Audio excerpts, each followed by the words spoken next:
Torque की बात कर रहे हैं, टॉर्क के बारे में चर्चा कर रहे थे। ये क्वेश्चन बना के दिखाओ सबसे पहले। ये बहुत अच्छा क्वेश्चन है कि एक इस तरीके से एक रॉड है,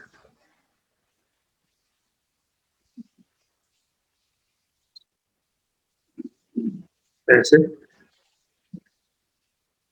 एक रॉड है और इस रॉड में बहुत सारे फोर्सेज जो है वो एक्ट कर रहे हैं। फोर्सेज को मैं दिखा रहा हूँ इस तरीके से। एक फोर्स है यहाँ पे, ऐसे लग रहा है ये फोर्स 20 न्यूटन, ठीक है। और एक फोर्स यहाँ पे है 10 न्यूटन, ठीक है। 20 न्यूटन है, एक 10 न्यूटन यहाँ पे है। फिर यहाँ से कुछ दूरी पर एक और फोर्स लग रहा है नीचे की तरफ, F1। कुछ और दूरी पर एक और फोर्स लग रहा है 30 न्यूटन। और कुछ दूरी पर एक फोर्स ऊपर की तरफ लग रहा है F2। डिस्टेंस बता देता हूँ, डिस्टेंस कितना कितना है। ये डिस्टेंस दिया हुआ है आपको 4D। ये डिस्टेंस दिया हुआ है 2D। और ये डिस्टेंस दिया हुआ है D। और ये डिस्टेंस भी दिया हुआ है D। बोल रहा है क्या कि रॉड जो है वो इक्विलिब्रियम में है। Rod is in equilibrium. Rod equilibrium में है। Then find F1 and F2। F4 और F2 का वैल्यू निकालना है अगर रॉड इक्विलिब्रियम में है तो। निकाल सकते हो, ट्राई करो। देखो, सिस्टम कंप्लीट इक्विलिब्रियम में है ना। सो अगर इक्विलिब्रियम में है, कंप्लीट इक्विलिब्रियम में है, तो इसका पहला मतलब तो हो गया कि F नेट 0 होगा। इसका मतलब जितना फोर्स ऊपर की तरफ टोटल, उतना ही फोर्स नीचे की तरफ टोटल होगा या नहीं होगा, ये बताओ। ये भी नहीं पता है, बताया था ना। इक्विलिब्रियम का मतलब पहले से पता होना चाहिए आप लोगों को कि नेट फोर्स 0 होता है इक्विलिब्रियम का मतलब। तो क्या लिखेंगे, 20 प्लस F2 बराबर 10 plus F1 plus 30। It implies 20 plus F2 equal to 40 plus F1 होगा।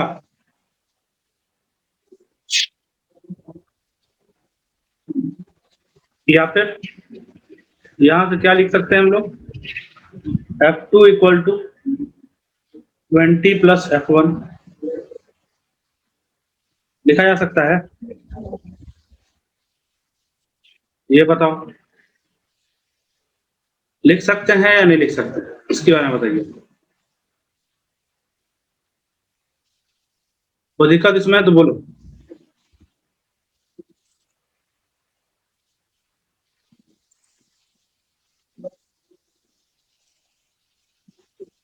आवाज नहीं आ रही है क्या किसी को?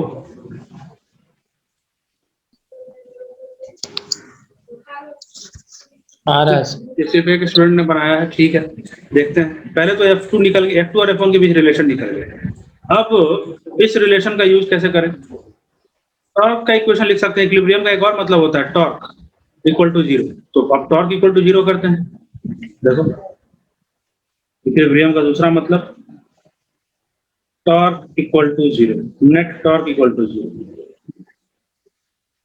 अब क्योंकि यहाँ पर F नेट 0 है, मतलब इससे एक चीज फायदा उठा सकते हैं क्या कि डेफिनेट अगर 0 है तो किसी भी पॉइंट के अबाउट टॉर्क निकालेंगे वो सेम ही होगा, और टॉर्क भी चूंकि 0 है तो किसी भी पॉइंट के अबाउट टॉर्क 0 होगा, तो किसी भी पॉइंट के अबाउट टॉर्क 0 होगा, इसका फायदा उठाया जा सकता है। तो सोचो एक ऐसा पॉइंट सोचो जिसके अबाउट टॉर्क निकालने पर सिर्फ फाइनली एक ही वेरिएबल बचे। तो मैं क्या कर रहा हूँ ना, मैं इस पॉइंट के अबाउट टॉर्क निकाल रहा हूँ, इस पॉइंट को ओ नाम दे रहा हूँ। तो नेट टॉर्क अबाउट ओ अगर निकालूं मैं,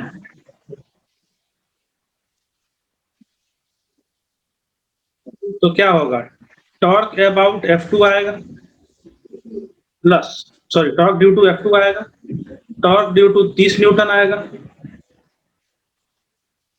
टॉर्क ड्यू टू F1 आएगा, plus torque due to 10 newton आएगा, plus torque due to 20 newton आएगा। अब सभी की वजह से टॉर्क जोड़ो, क्या लग रहा है बताओ तो, नेट टॉर्क अबाउट ओ कैसे निकालेंगे?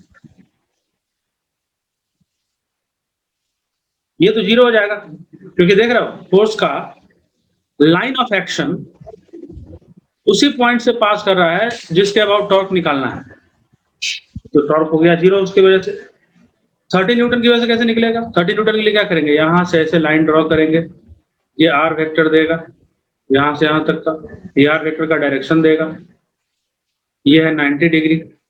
कितना हो जाएगा बताओ?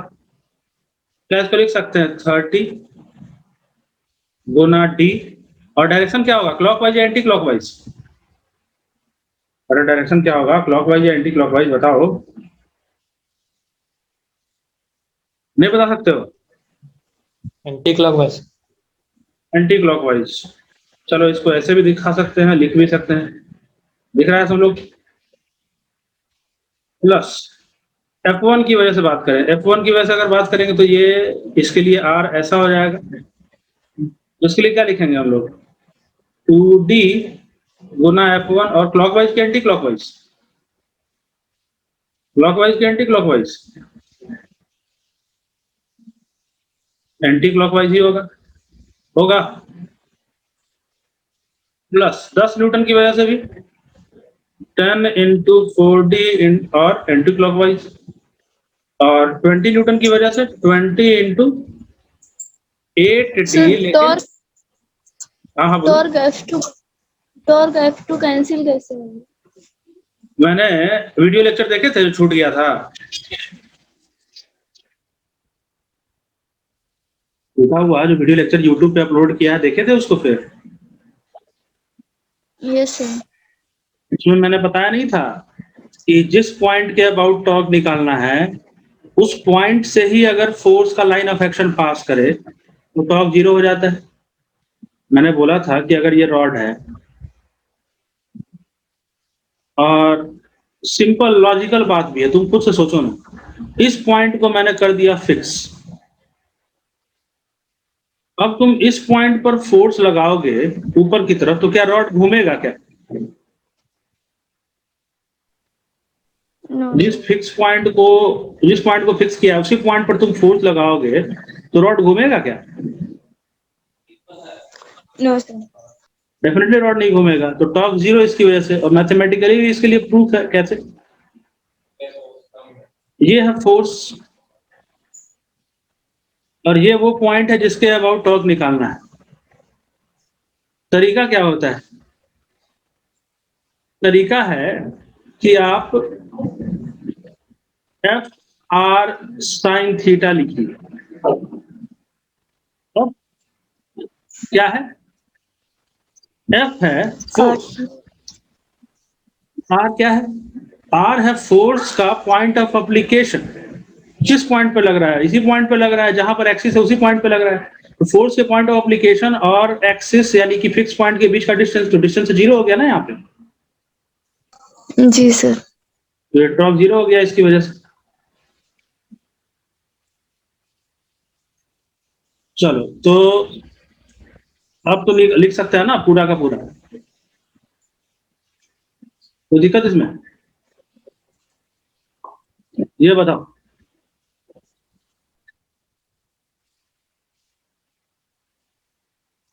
ठीक है,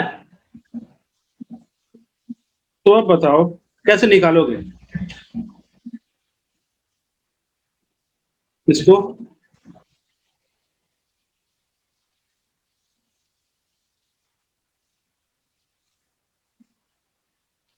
जोड़ने पर क्या आएगा बताओ, जोड़ करके? सर 3 का डायरेक्शन एंटी क्लॉकवाइज, 1 का डायरेक्शन एंटी क्लॉकवाइज, 1 का डायरेक्शन क्लॉकवाइज है, तो कैसे जोड़ोगे इसको बताओ? जोड़ करके क्या आएगा? नेट टॉर्क, और इतना बराबर 0 तो था, ये तो पहले ही से तय था ना,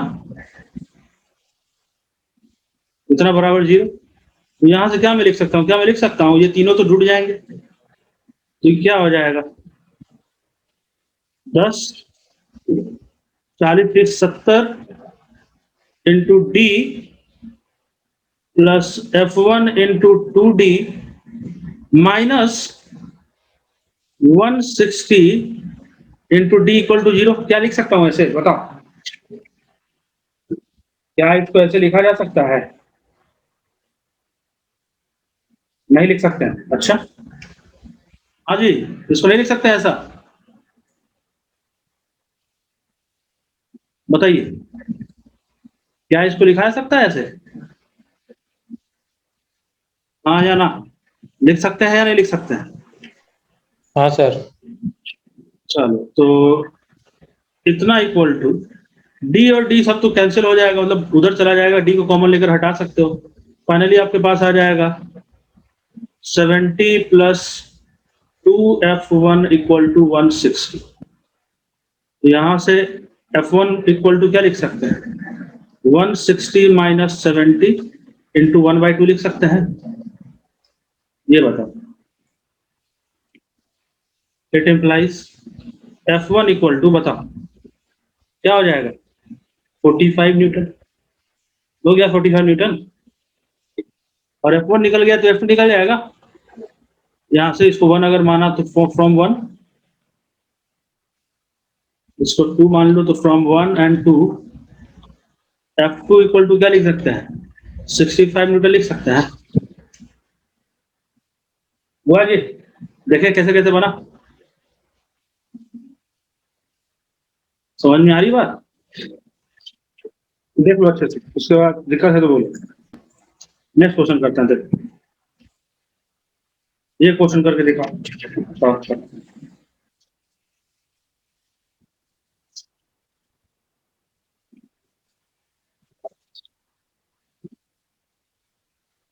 इसमें क्या है क्वेश्चन कि इसमें एक इस तरह से ब्रिज दिया हुआ है, इस तरीके से,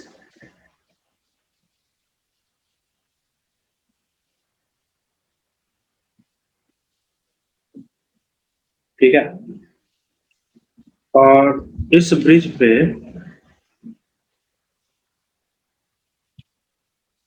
ब्रिज या बोर्ड कह सकते हो इसको, ब्रिज नहीं बोर्ड है, डाइविंग बोर्ड है, वो स्विमिंग पूल में डाइविंग डाइविंग बोर्ड होता है ना, जो ऊंचाई से छलांग लगाते हैं स्विमिंग पूल में पानी में, वो डाइविंग बोर्ड है। ये ए, यहाँ पर सपोर्ट है इसका, ये बी, यहाँ पर सपोर्ट है इसका, ठीक है, और ये इस पूरे के पूरे बोर्ड का सेंटर ऑफ मास, और सेंटर ऑफ मास का वेट, सेंटर ऑफ मास पर वेट फोर्स काम कर रहा होगा 150 न्यूटन, इस पूरे के पूरे बोर्ड का वेट नीचे की तरफ लग रहा है, ठीक है। अब इसमें बोल रहा है आपसे कि एक आदमी जो है वो 600 न्यूटन का उसका वेट है, वो इस किनारे पर है खड़ा, इस किनारे पर, और यहां से यहां तक का जो डिस्टेंस है वो है 6 मीटर। ये डिस्टेंस दिया हुआ है 1.5 मीटर,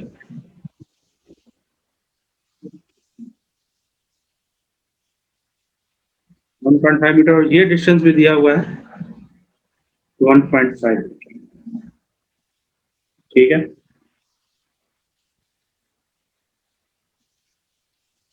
यहां से यहां तक का डिस्टेंस तो समझ में आ ही गया होगा कि ये 3 मीटर है। आपको बताना है कि ये दोनों जो सपोर्ट है यहां पर, इन दोनों सपोर्ट को कितना टेंशन या कितना कंप्रेशन फील हो रहा होगा। अब कोई बोल सकता है सर यहां पर तो नॉर्मल फोर्स होना चाहिए था ना, टेंशन कंप्रेशन क्यों बोल रहा है? देखो ये है क्या,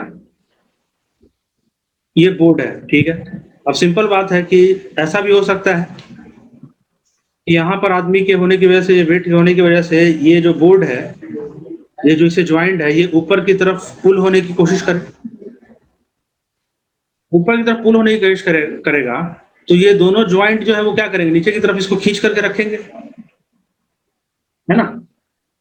तो उस समय टेंशन फील होगा, इन दोनों सपोर्ट के द्वारा टेंशन फोर्स लग रहा होगा। लेकिन ऐसा भी हो सकता है कि ये बोर्ड जो है वो नीचे दोनों को दबा रहा हो, पुश कर रहा हो। अगर नीचे दोनों को दबा रहा होगा ये बोर्ड, यहां पर और यहां पर, लेट मी शो यू, अगर ये दोनों बोर्ड, ये दोनों जो सपोर्ट है उसको ये वाला पॉइंट और ये वाला पॉइंट पर बोर्ड अगर दबा रहा होगा, तो डेफिनेटली ये क्या करेगा, ये सपोर्ट क्या करेगा, इसको पुश करेगा। तो उस समय जो फोर्स होगा वो कंप्रेशन के टाइप का होगा।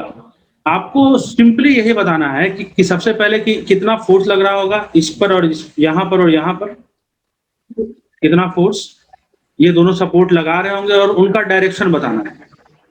ये दोनों सपोर्ट कितना फोर्स लगा रहे हैं वो बताना है। चलो मान लेते हैं इसको कि यहाँ पर TA फोर्स लग रहा है, यहाँ पर TB फोर्स लग रहा है। आपको बताना है TA और TB क्या होगा और किधर की तरफ होगा। TA और TB के बारे में बताना है, मतलब TA वेक्टर और TB वेक्टर के बारे में ट्राई कीजिए।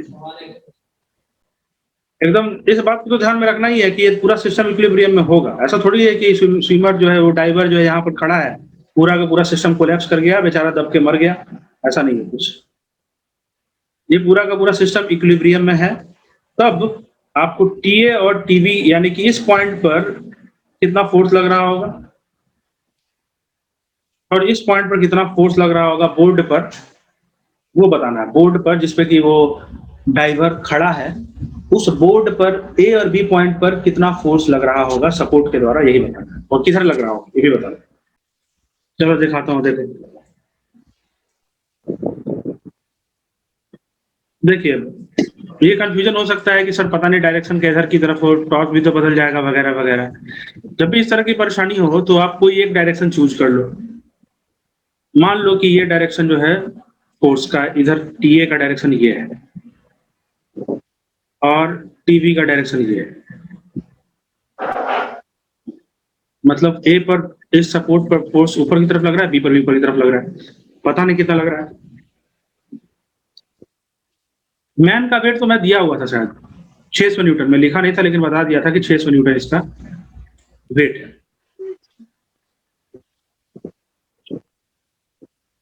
तो सिस्टम इक्विलिब्रियम में है। सिस्टम अगर इक्विलिब्रियम में है तो क्या करेंगे, अगर सिस्टम इक्विलिब्रियम में है तो क्या मैं लिख सकता हूं कि F net क्या होगा, 0। That implies क्या क्या लिख सकता हूँ, 150 + 600 इक्वल टू TA + TB लिख सकता हूँ,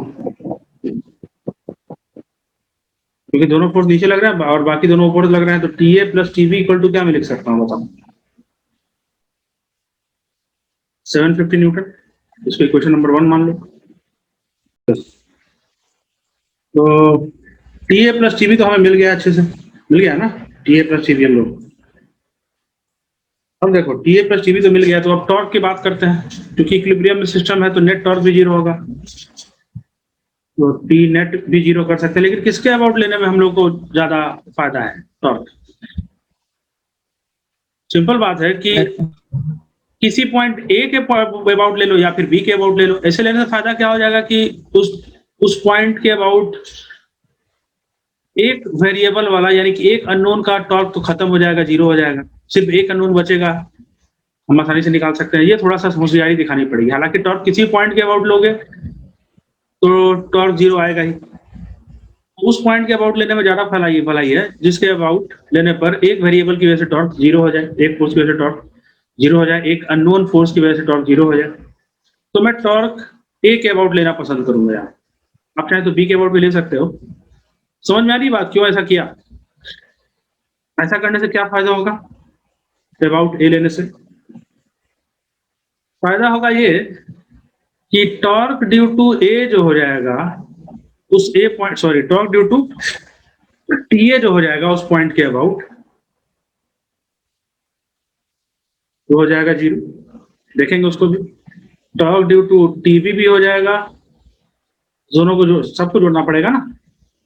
टॉर्क ड्यू टू लिखना पड़ेगा 150 न्यूटन और फिर टॉर्क ड्यू टू हमें लिखना पड़ेगा 600 न्यूटन। ठीक है, तो ये सारी चीजें हमें लिखनी पड़ेंगी और ये सब मिलकर के होना चाहिए जीरो।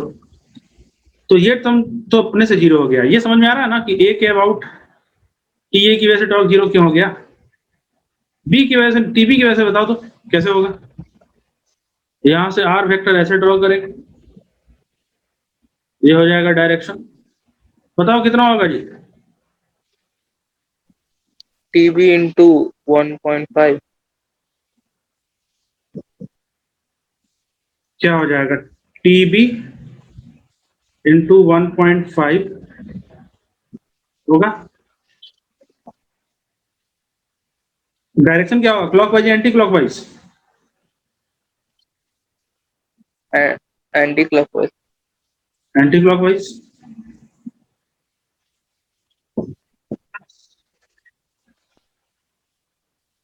वन 150 न्यूटन की वजह से क्या होगा बता?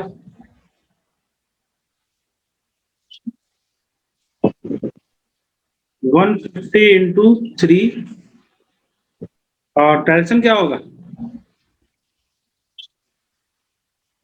Clockwise. क्लॉकवाइज। देख रहे हो, साइन थीटा नहीं लिख रहा हूं। क्यों बता सकता है कोई कि साइन थीटा क्यों नहीं लिख रहा हूं यहाँ पे? 90 डिग्री हाँ, 90 डिग्री हो जा रहा है। साइन 90 डिग्री तो 1 होता है। अच्छा, प्लस 600 इंटू 6 और डायरेक्शन क्या है? क्लॉकवाइज। और ये सब मिलकर के क्या होना चाहिए? जीरो। अब देखो, दो क्लॉकवाइज है, एक एंटी क्लॉकवाइज है, तो दो क्लॉकवाइज को प्लस मान लो, जो ज्यादा है उसको प्लस मान लो, जो कम है उसको माइनस मान लो। ये आप पे निर्भर करता है, कोई बहुत परेशानी की बात नहीं है। ठीक है, आप चाहे तो इसी को प्लस मान सकते हो, इसी को भी माइनस मान सकते हो, कोई दिक्कत नहीं है। मैग्नीट्यूड तब भी आएगा, टीवी का वैल्यू तब भी आएगा और वही आएगा। देखो, तो मैं क्या किया, मैं इसको लिख रहा हूं -1.5 इंटू टीबी प्लस, ये कितना हो जाएगा बताओ? 4500 सॉरी 450 प्लस 3600 4050. कितना हो जाएगा जी? 4000. नहीं. हाँ. ये हो जाएगा TB equal to 0.5 divide by 1.5 आएगा। टीबी निकल गया यहाँ से, निकलेगा। कितना होगा बताओ? डिवाइड करने पर कितना आएगा? 4050 डिवाइड बाई 1.5 करने पर कितना आएगा जल्दी बताओ? 27 2700 2700। ठीक है,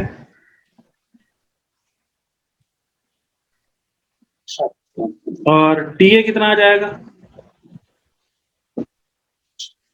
माइनस कर देंगे 750 में.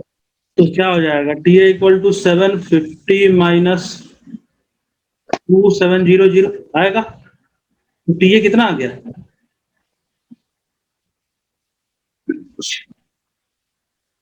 जल्दी बताओ माय कितना आया? कितना आया है? 1950। नेगेटिव 1950 आएगा। अब ये बात तो अजीब लग रही है भाई कि नेगेटिव क्यों आ रहा है? नेगेटिव का मतलब है कि हमने जो माना था TA के बारे में कि TA ऊपर की तरफ लग रहा है, हमारा माना हुआ गलत निकला। यहाँ नेगेटिव साइन ये बता रहा है कि हमने ऊपर के डायरेक्शन को जो पॉजिटिव मान करके चला था, TA असल में ऊपर नहीं होकर के TA का डायरेक्शन नीचे है। समझे कुछ? तो TA जो है उसका डायरेक्शन किधर की तरफ है?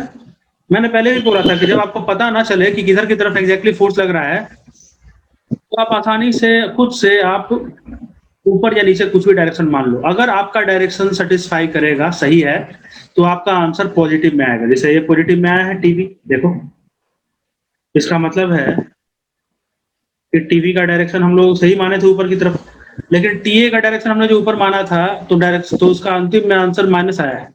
इसका मतलब है कि TA का डायरेक्शन जो है वो नीचे की तरफ है। समझ में आई बात? ऐसे समझना है, ठीक है? क्लियर है सबको? ये बात क्लियर है सबको? यानी ये बताओ।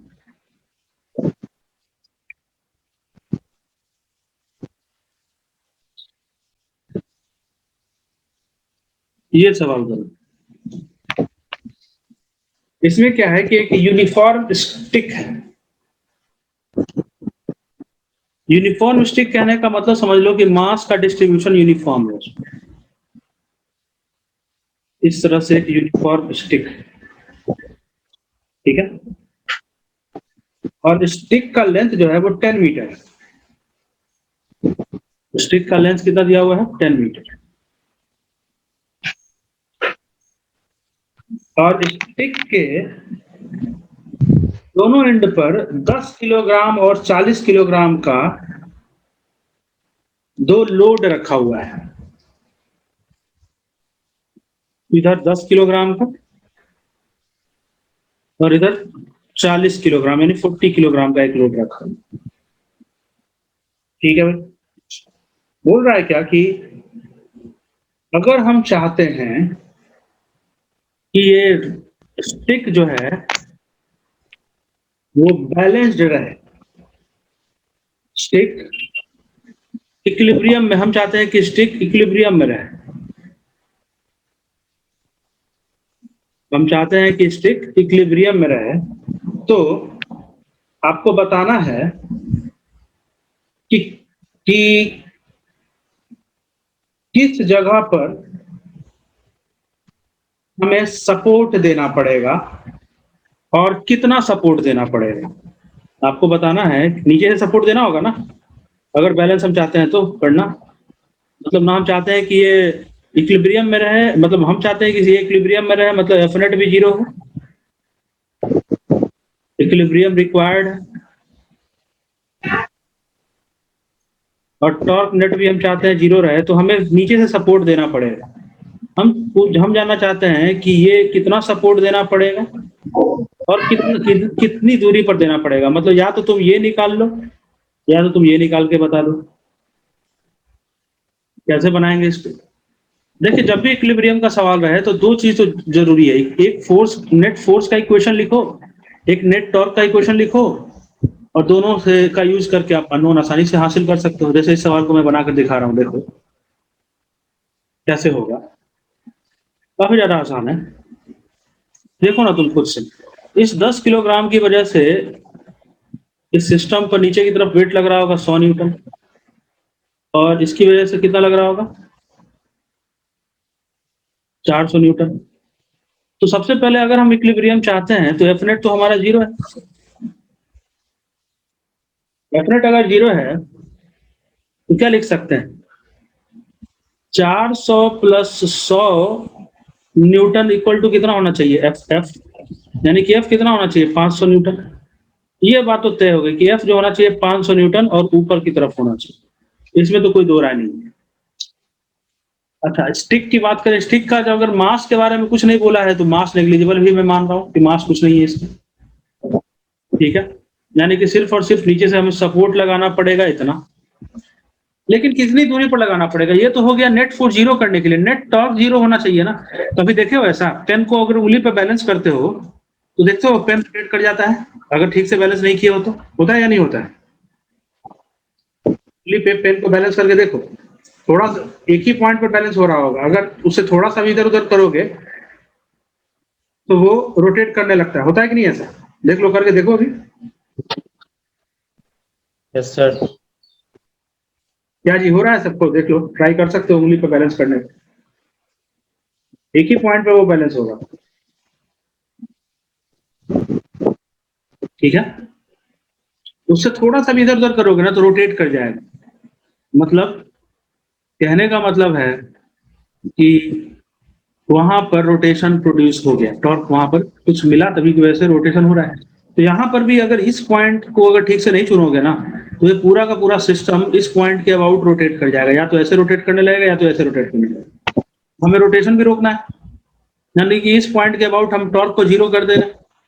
हालांकि किसी पॉइंट के अबाउट टॉर्क आप जीरो कर दो, क्योंकि एफ नेट तो जीरो हो चुका है, तो किसी भी पॉइंट के अबाउट टॉर्क आप किसी भी पॉइंट के अबाउट टॉर्क निकालोगे तो सेम ही होगा, और टॉर्क आपको जीरो चाहिए तो किसी पॉइंट के अबाउट टॉर्क निकालोगे तो जीरो ही होना चाहिए इक्विलिब्रियम के लिए।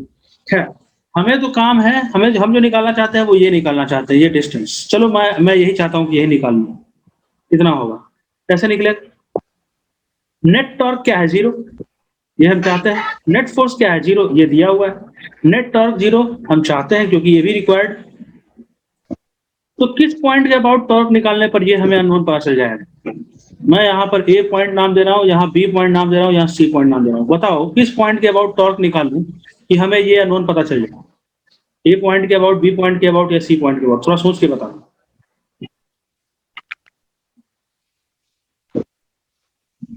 किस पॉइंट के अबाउट मैं नेट टॉर्क का इक्वेशन लिखूं ताकि मुझे एक्स पता चल जाए? ए पॉइंट के अबाउट, बी पॉइंट के अबाउट या सी पॉइंट के अबाउट? बताओ। सी के देखिए, ए और बी और सी तीनों के अबाउट निकाल सकते हैं, लेकिन ए और सी के अबाउट अगर निकालेंगे तो थोड़ी आसानी होगी, बट अगर बी के अबाउट निकालोगे तो एकदम कह सकते हो कि थोड़ा सा कॉम्प्लिकेटेड, थोड़ा सा लेंदी क्वेश्चन आएगा। तो मैं ए या सी के अबाउट प्रीफर करूँगा, ठीक है। तुम लोग ट्राई करके देखना। मैं अभी नेट टॉर्क निकाल रहा हूँ, चलो बी ए के अबाउट निकाल रहा है, सी के अबाउट भी निकाल सकता हूँ, चलो नेट टॉर्क सी के अबाउट निकालता हूँ। क्या होगा बताओ? सी की वजह से क्या हो जाएगा टॉर्क? 40 न्यूटन की वजह से टॉर्क क्या हो जाएगा? 400 न्यूटन की वजह से जीरो हो जाएगा। सी के अबाउट निकालेंगे तो प्लस टॉर्क किसके अबाउट चाहिए? एफ के अबाउट टॉर्क चाहिए सी के अबाउट एफ की वजह से, प्लस टॉर्क किसके चाहिए, किसकी वजह से चाहिए? 100 न्यूटन की वजह से चाहिए। किसके अबाउट चाहिए? सी के अबाउट चाहिए। चलो निकालते हैं नेट टॉर्क सी के अबाउट। क्या होगा जी? ये तो जीरो है, प्लस एफ की वजह से निकालोगे, एफ तो ऊपर की तरफ लग रहा है ना, और ये है पॉइंट आपका, तो यहाँ से आर ऐसे हो गया और एफ तो ऊपर की तरफ है, मतलब आर से एफ अगर घुमाओगे, देखो आर से एफ ऐसे घुमाना है, कुछ लोग ऐसे घुमा रहे होंगे, ये गड़बड़ हो जाएगा। दोनों का टेल मिलना चाहिए, तो एफ को ऊपर थोड़ा सा प्रोड्यूस कर दिया, आर को इधर बढ़ा दिया, अब ऐसे घुमाओ, ये है डायरेक्शन। तो क्या लग रहा है डायरेक्शन? एफ गुना एक्स, और डायरेक्शन क्या दिख रहा है? क्लॉकवाइज दिख रहा है, प्लस इसकी वजह से बात करते हैं। देखो दोनों का टेल यहाँ पर मिल रहा है, ये आर वेक्टर है, ये डायरेक्शन हो गया, क्या है? Anti clockwise. और कितना डिस्टेंस है? 10। क्या लिखेंगे? 100 गुना 10, और डायरेक्शन क्या है? क्लॉकवाइज। इतना बराबर क्या होना चाहिए? जीरो। ये क्लियर है सबको? तो यहां से हम लोग लिख सकते हैं zero equal to F X, एक को पॉजिटिव मान लो डायरेक्शन, एक को निगेटिव मान लो, तो F X minus 1000 equal to 0 लिख सकते हैं. That implies x equal to 1000 divide by f. कितना आया था? x कितना होगा बताओ? x कितना होगा? 2 मीटर. आया आंसर? 40 किलोग्राम से कितना मीटर पर सपोर्ट लगाना पड़ेगा? 2 मीटर पर सपोर्ट लगाना पड़ेगा. अब सिंपल बात है, देखो ये सब कैलकुलेशन. सर बी पे भी मानने तो हुआ सर, 8 देखो. आया था. हाँ, बी के अबाउट भी निकाल ही सकते हैं, बी के अबाउट भी निकलेगा. अच्छा, शायद मैंने गलती से बोल दिया था कि बी के अबाउट निकालने की कोशिश करोगे तो नहीं निकलेगा, है ना. हाँ, वो लगता है वहाँ पे थोड़ा सा मिस्टेक हुआ है, लेकिन एक्चुअली मुझे उस समय ये बोलना चाहिए था कि बी के अबाउट निकालने पर कॉम्प्लिकेटेड होता है. मैं बीच में शायद कहीं पर बोल दिया, हालांकि मैंने ये भी बोला था कि बी के अबाउट निकालोगे तो कॉम्प्लिकेटेड होगा. चलो मैं बी के अबाउट निकाल के भी दिखा देता हूँ, थोड़ा क्लियर हो जाएगा, है ना. चलो देखो, बी के अबाउट अगर नेट टॉर्क निकालोगे तो क्या आएगा? देखो जरा, ये आ जाएगा तुम्हारे पास 100 न्यूटन की वजह से आ जाएगा 100 इंटू 100 इंटू ये डिस्टेंस कितना होगा? 10 माइनस एक्स होगा ना. और डायरेक्शन आएगा क्या? ये प्लस 400 इंटू एक्स, और डायरेक्शन आएगा ये. थोड़ा सा कैलकुलेशन थोड़ा कॉम्प्लिकेटेड होगा, लेकिन आंसर इससे भी आ जाएगा. सही बात बोल रहे हैं. ये कुछ ऐसा आएगा. देखो तो सही है. ये थोड़ा डायरेक्शन का मैं गड़बड़ कर रहा हूँ यहाँ पे, ये डायरेक्शन थोड़ा सा होना चाहिए बस.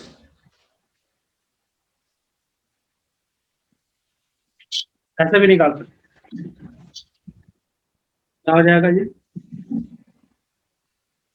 बताओ? 100 इंटू 10 माइनस 100x. इसको अगर पॉजिटिव मानते हैं तो इसको नेगेटिव मानना पड़ेगा, तो -400x इक्वल टू 0. यहां से भी आ जाएगा. सही बोले, थोड़ा सा कॉम्प्लिकेटेड इक्वेशन है. देखिए समझ में आया कुछ? यहां से भी x बराबर 2 मीटर ही आएगा.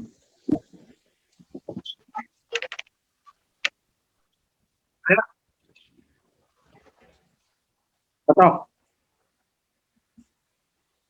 क्लियर है?